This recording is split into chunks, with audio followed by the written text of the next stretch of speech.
daudz cilvēki varēja iepazīties ar Zviedru pieredzi, un šobrīd runājot un attīstot to mehānismu Kuldīgā, tie ir tādi kā atbalsta punkti, kas saprot, ko mēs īsti gribam panākt, un man ir radusies tā kopības sajūta, ka tik tiešām mēs neesam vairs svešinieki, kas sastapta ceļā. These two pieces are made to take to the Faroe Islands about 15 years ago. We have this member trip that goes every second year, and then it's the members that organize the trip, and then the members that wants to can go, and they went to the Faroe Islands. And they packed these two in a container and took them to the Faroe Islands, and they went around to all the schools and told the stories. In this project, the title is Storytelling, a Key to Inclusive Society. We are three partners, which is Kuldīgas District Municipality, Traditional Culture Center Kūrava, and the Storytelling Network of Kronenberg in Sweden. About 5 or 6 years ago, first time I met a wonderful organization, Storytelling Association of Kronenberg region in Sweden. This meeting was very inspirational and gave a lot of ideas how storytelling could be improved and used in many different ways, also in Latvian Kuldīga. Storytelling Network of Kronenberg runs Sagobygden, and that is content of a storytelling festival, Sagobygden's Music and Storytelling Festival since 1990. It's the Museum of Legends and 43 legendary cabinets out in the landscape of 3 municipalities since 1999. And then we do a broad range of pedagogical work in schools, in libraries, in healthcare, elderly care, and in university. I don't know what is this, but perhaps that is your moving on. During these almost 2 years, we organized different workshops and experience exchange visits where my colleagues from municipality, from youth center, from libraries, from rural culture centers, from social center and others could learn the methods of storytelling, how it could be used in many different fields. And I think it was very successful. The colleagues were very inspired, and I already know that many different events started from this experience, and it gave a lot of new ideas. And I think we will see in the future how storytelling is spread and how it flourishes in different activities. Kuldīga kļuva par šūpuli stāstnieku kustībai Kuldīgas novadām, un arī Latvijā mēs 20 gadus organizējam stāstnieku festivālu Zīves upju. Un dzirdot par mūsu festivālu, guvām ierosinājumu iepazīties ar Zviedru stāstnieku pieredzes no Kronenbergas stāstnieku asociācijas. Man bija liela interese uzzināt par mehānismu, kā darbojas stāstnieku organizācija. Pirmajā reizē aizbraucot uz Zviedriju, biju patiesi pārsteigta par to, ko es ieraudzīju, kā tas ir, cik ļoti tas ir pārdomāts un cik labi tas strādā. In some places, when you come, they're used to listening to stories, and in other places not. But that's the same in Sweden as it is in Latvia, that some people are used to listen to stories and others are new at it. I think people are people, and everyone enjoys a story. And the stories have always been told, and they've been told forever and ever because they've been entertaining and they've been fun, and you can cry and laugh, and they say something about you as a person. They lift existential problems and aspects of life, and that's why we keep on telling stories, and they are important for us.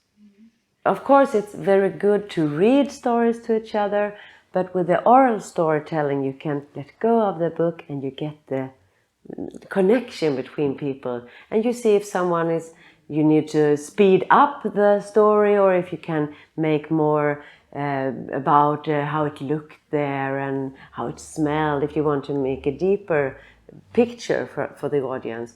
But it's so good that you can see the reaction of people, and then you know if it takes place in their hearts, the story. If you have a good climate, you understand each other in the group where you're at, so the listeners are actually good listeners with respect, then you will grow as a person, and you will take your place, and you will speak about what you think is right and wrong, and it will follow you from you are a child up to you are grown. Story cubes. Story cubes. So you can come and look at it. So you just roll the dices. Te ir metamie kauliņi stāstniecības vai And stāstu from the metamie pictures kauliņi. you tell the story. Un arī var spēlēt un ko uzmet no tās bildītes tiek izveidots stāsts. And here we have story. When we're out in the schools telling kids stories, then we can talk about value issues, because what do you think the boy felt when they were bullying him, and you can the fairy tales. In the fairy tales, you can get to learn your own feelings and talk about, should one do like that to another person? When I notice that I really have them in the story. So when they are sitting and they look and the chin drop a little bit and the mouth open, and I can see some sparkle in their eyes, and I can see the movie from the pictures they get from the fantasy. When it's rolling, then that's a really nice moment.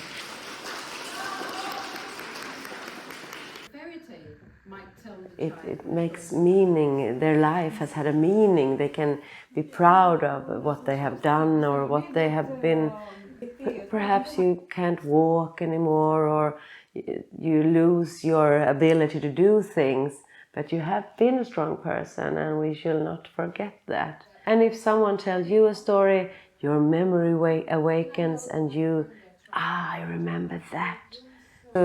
When we educate people in storytelling, and they first say, no, I can't, I'm not a storyteller, I can't do this. And when they notice that, okay, everyone can tell a story, and you don't have to do it like someone else, you just do it your own way. As long as you are interested in the story, you will capture the audience.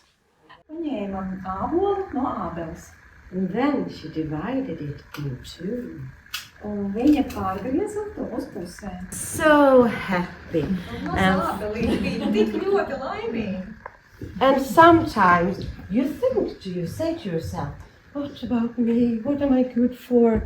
That you can remember this story, because you never know what you have. I love inside. telling stories because it turns on something in the listener. Seeing the eyes when you tell a story, seeing the expression in another person's face, the horror, the happiness, the sadness, all the emotions that you can have can be contained in a story. So looking at another person's face when you tell a story and see what happens, that's what makes me tell a story every day. The ideas and of course all this job you are doing and introducing people with your local things, with traditions, with stories, with legends, myths and everything. It's just an amazing job, and I think that's something we need to learn from you. Kål fick jag när jag kom hem. Kål fick jag i påsen. Mjölken var både gul och blå.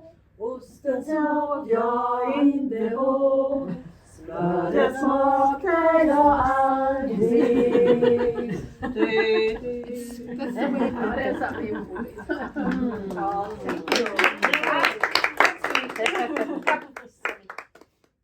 A storytelling experience was very empowering because I became a living example of the statement that everyone can become a storyteller. I had a chance to perform in the International Storytelling Festival in Ljungby, And even though I never did it before, with a support and with a little bit of training and with my initiative, I could also do it, and I could tell Latvian traditional stories in Latvia and in Sweden in a bilingual performance, which was very, very nice and interesting experience. Of course, we have to apply for money to do it first. Yeah. Mm-hmm. Yeah. And then we go out in the newspaper and we say that we have a project. We get a journalist to write about it. That we have a project where we collect stories because we want to make new places, and we want to know what you have experienced in this place and this place and this place. And we will come out and we will have storytelling cafes. And then people that is interested can come and they can tell stories. And we start telling small anecdotes, and then we try to get them to tell stories. And then we gather them, and then we say, if anyone want to be recorded and tell the story, we will come back and we will record the stories. Because if we record the stories when they told the first time, they will not dare to tell anything because they have to see this Zoom. I think it's important just to be yourself and choose the stories and say that this was real for someone a long time ago. Is it different now? To make a conversation, to get them involved in the story so that they can see if it's relevant for them. And then they will pass it on and in their own way. So tell it my own way and then let them interpret it and tell it in their way. I think that's the best thing for young people. And I want to encourage that. Borrowing card, that's also Kjell's painting. Absolutely nice. And here we have Storytelling. oh, This is storytelling here. and kikskrift. I don't know what words for. Yeah, the first writing. The first writing, the runes. Yeah. Yes. We know. And bad things. Oh, We bad have- things, the atomic bomb. You know? And here, It's the, coming the slowly. digital society. And here the books, the knowledge in the books. I've seen different areas where storytelling have been put out in the open, and it's been very exciting to see how small it was from the beginning and how it had been growing, and also to see that some of our ideas have been implemented here, but also changed, and that's also very nice to see that the methods is safeguarded. That you can change the method, you can get an idea and you can see it develop to something really beautiful. So I think that's been really nice to see that the work that we have done in Sweden suddenly get a new life, a new perspective, because it's another way of looking at stories, it's another way of telling stories. We don't tell stories maybe in the exact same way in Sweden as you do in Latvia, and seeing the story become alive in a different way is really nice. So yeah, it's been a big honor to see that.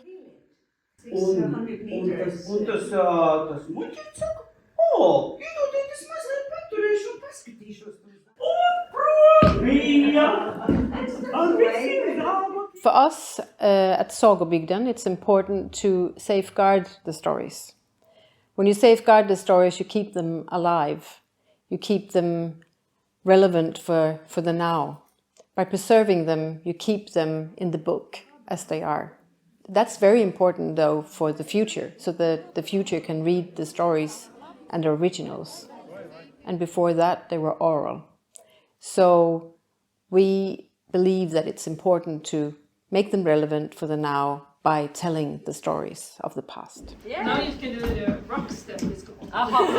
When we went to this fish soup, sieve soup festival, it was also so nice to tell the story. And I saw the audience, the small children, and they were like, so it was really nice. Yeah. And I think we learned from each other the whole time during this project. the story flew away, but I caught it and I will put it in my ear. I will just listen for a moment. Okay. This will be a good story. Okay. Okay.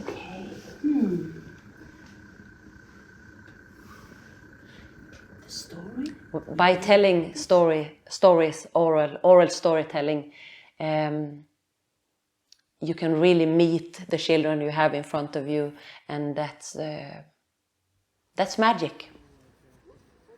We started with only to tell stories, and when one person tells a story, many other people also started to tell stories. So in the beginning we were 5-10 persons.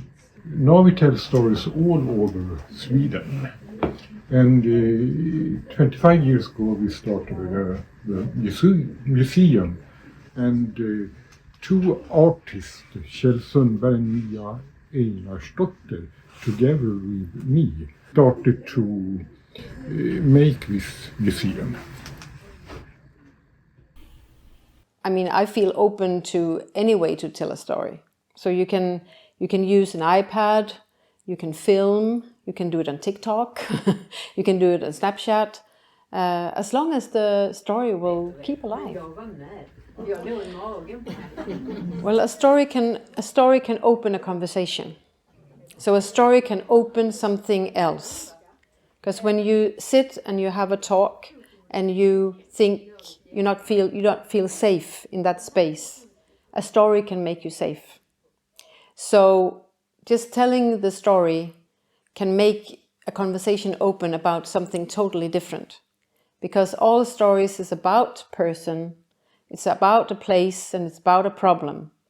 And if the one that listens also can hear that that problem can have a solution, it brings hope. And that you can talk about that hope. What can be different in that story? How can this story help me solving my problems? Because a lot of stories is about small people doing great things. And in social care, you come to social care because you have a problem that you can't solve yourself. Because if you could have done it a long time ago. But here you need help. And here the story can be the bridge between the problem and the solution. I would like to add that I will keep these moments together with you and meeting all the people in Kuldīgas that we have met, and also outside in different small side projects. I will keep it as a really nice and big treasure in my heart forever. So I hope we meet again in the land of stories, in our fantasy and in real life, of course. For several times we visited Kronenberg Storytelling Association in Sweden, in the town of Ljungby, and always must-have visit was to the Museum of Storytelling. They have the nicest Museum of Storytelling there, where different characters and traditional stories are very nicely represented by wooden dolls and by wooden figures. So storyteller can really live the story in this museum. And I wish in Latvia, or even better in Kuldīgas, there would be such a similar place where stories become alive through unique artworks, like in Sweden. Because you can see how different stories actually have the same patterns all around the world, and specifically also in this project we looked for similar stories in Swedish and in Latvian traditional culture, and we found some common grounds which we developed later in a performance. But it was really surprising how similar patterns can repeat in different cultures, which maybe didn't even meet so much in the history. Atgriežoties Latvijā pēc šī lidojuma, es noliku mājās koferīti, piegāju pie rakstām galda, atvēru grāmatu par Latvijas leģendām Un man ir pilnīgi satriec viena frāze, kad Latvijā ir pierakstītas 57,000 leģendas un teikas. Es esmu pilnīgi pārliecināta, ka tas ir labi sācies, un man liekas, ka mums izdosies. Man ir sajūta, ka šis ir veiksmes stāsts. Just tell stories from other people so we see each other and the meeting.